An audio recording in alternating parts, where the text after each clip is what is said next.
Olá, estamos no ar com mais uma edição do Jornal Panorama, o seu canal de informações sobre o que acontece no Parlamento Capixaba.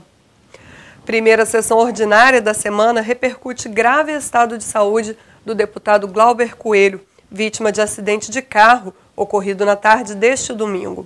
A repórter Nicole Espósito esteve em plenário e tem os detalhes. Nicole? Luciana, nesta segunda-feira, os deputados chegaram a abrir os trabalhos, mas a sessão se resumiu aos pronunciamentos dos parlamentares sobre o acidente com o deputado Glauber Coelho. Os deputados se mostraram preocupados com o estado de saúde do colega do PSB e fizeram votos de melhoras e rápida recuperação.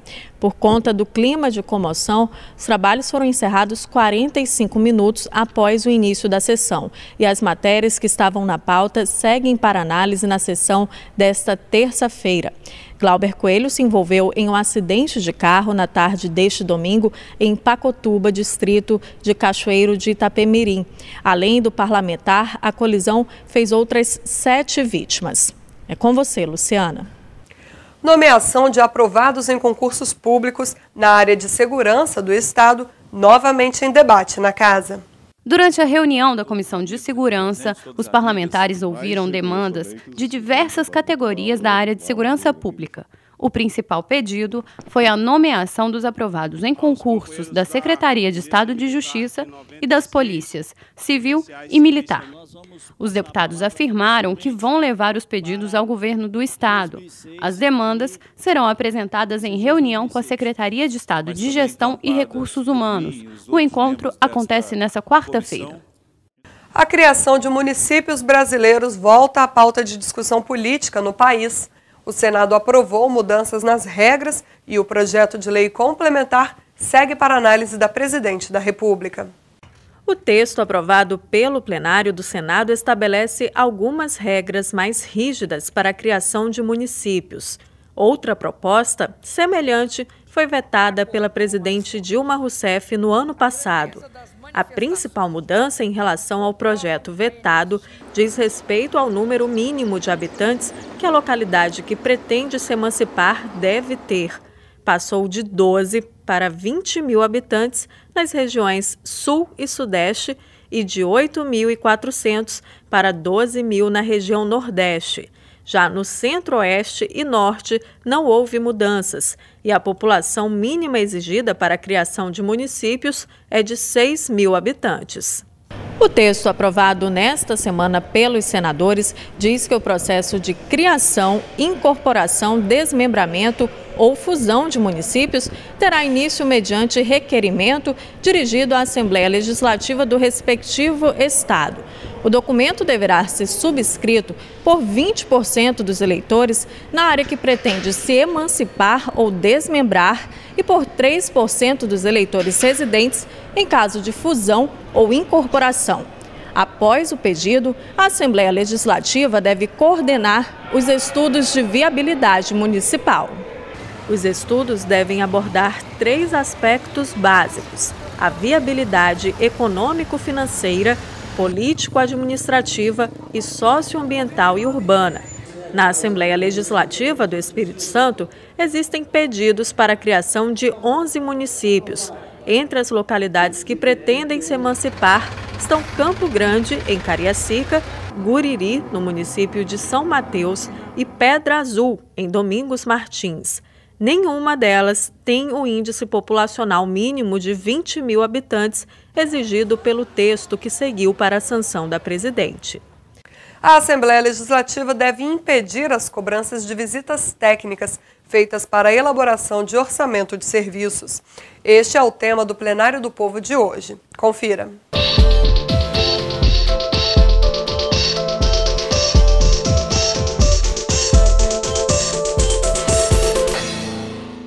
Proibir a cobrança de taxa de visita técnica ao consumidor. Esse é o objetivo de um projeto de lei que está em tramitação na Assembleia Legislativa. A medida pretende inibir abusos praticados contra os consumidores ao solicitarem orçamento para a prestação de serviço técnico. Segundo o autor da matéria, se não é permitido prestar serviço sem orçamento prévio, como é possível cobrar por uma visita ou condicionar a elaboração de um orçamento a qualquer valor. O plenário do povo veio às ruas saber o que as pessoas pensam sobre isso. Eu acho que teria que estar incluído no serviço. Só para olhar e visitar e cobrar, eu acho um absurdo. Incabível isso, né? É inexplicável isso, cobrar para visitar antes de fazer o orçamento. Se ele está fazendo uma visita, por que ser cobrado? Eu sou a favor da lei, para proibir a cobrança. Se eu tenho como fazer orçamento com vários tipos de empresas e vou ter uma que me facilita não a cobrança, eu vou optar por esse tipo de serviço, entendeu? Em vez daquele que cobra pelo serviço. Eu sou contadora. Muitas das vezes as pessoas me procuram e eu não cobro por isso. Que é uma orientação, como que ela para abrir uma empresa ou para fazer alguma alteração. E eu não cobro por essa, tipo, uma pesquisa. Só se depois eu for fazer um serviço para ela que eu cobro. Então, na opinião da senhora, a elaboração de um orçamento não é uma prestação de serviço?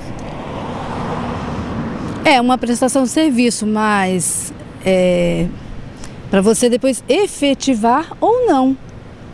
Agora, se eu tomar muito o seu tempo e não for fazer nada, aí seria justo uma cobrança, uma taxa. Tem que prestar o serviço primeiro para depois ter direito a receber, né?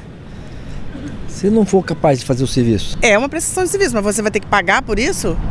Entendeu? Então eu não acho certo. Você pagar para o cara te dar só o orçamento do trabalho que você vai fazer depois e vai ter que pagar, entendeu? O trabalho pronto. Então por que você vai ter que pagar para um orçamento? Eu não acho certo. Desde a hora que você chama uma pessoa para fazer um orçamento para você não deve pagar por isso, então. Não cobrar isso, ele está, de certa forma, saindo na frente de outros prestadores de serviço, assim, né? Muitas vezes você está pegando o tempo da pessoa para ir lá fazer essa visita técnica. Então ela faz um levantamento para te mostrar depois como é que vai ser solucionado o problema. Porque muitas vezes o que a pessoa faz? Te chama para ir lá, você faz a visita técnica e ela não contrata o seu serviço, utilizando aquilo que você deu como diagnóstico do problema dele. Por isso que eu acho que muitos profissionais cobram por isso. Campanha eleitoral na internet. Acompanhe com a gente o que é permitido e o que está proibido na divulgação de candidatos pela Rede Mundial de Computadores.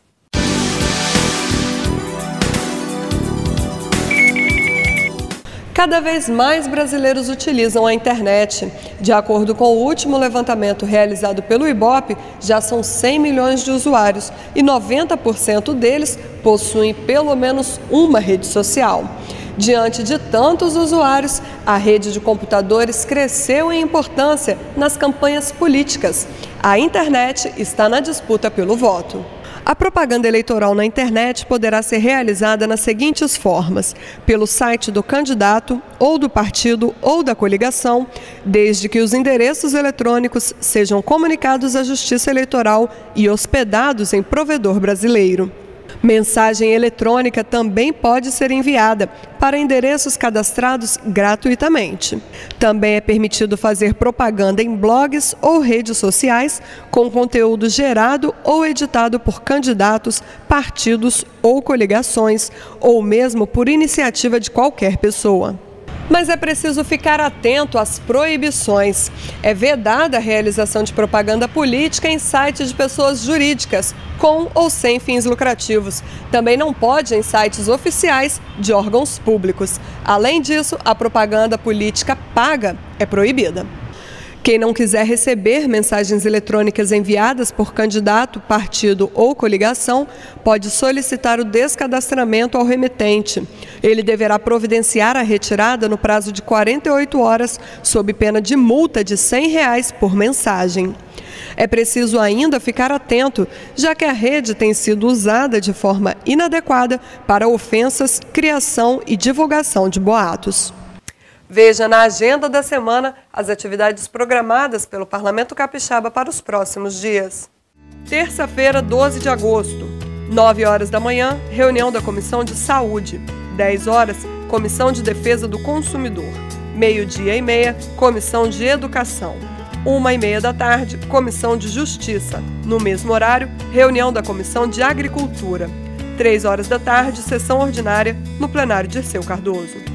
Quarta-feira, 13 de agosto, 9 horas da manhã, sessão ordinária no plenário Dirceu Cardoso. E o Jornal Panorama fica por aqui. Continue acompanhando a programação da TV Alice. Obrigada pela audiência e até o nosso próximo encontro.